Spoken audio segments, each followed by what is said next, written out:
В Красном Луче завершается капитальный ремонт крыши одного из многоквартирных домов. В рамках специального инфраструктурного проекта «Башкортостан» как шеф-регион в этом году запланировал обновить здесь 6 кровель. Некоторые из них в аварийном состоянии. В списке на восстановление и 7-я школа, пострадавшая в результате обстрела ВСУ. Еще одно направление работы – развитие дорожной инфраструктуры.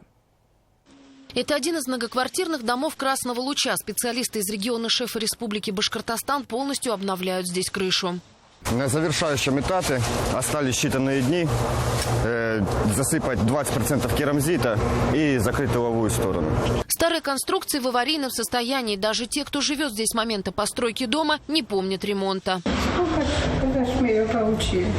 Советская власть еще. Оно уже время пришло по сроку сделать, но подтекало, конечно. В доме больше 30 квартир. Соседи знакомы давно и часто навещают друг друга. Долгое время протекающая крыша была основной темой разговоров. Все упало, обои посыпались и, все это затопило их. Меня как-то, дай Бог, миловал, не произошло ничего. А им вот навредило это все.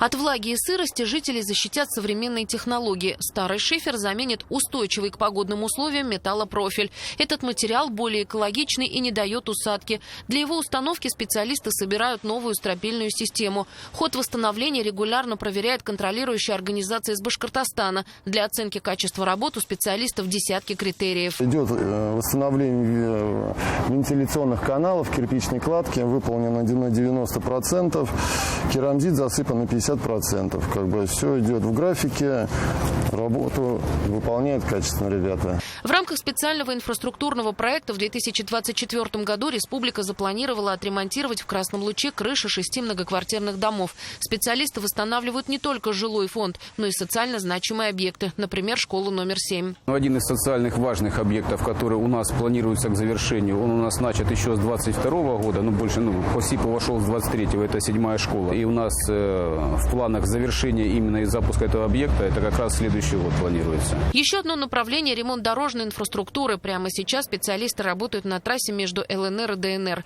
А в самом Красном Луче запланировали обновить 27 городских дорожных участков.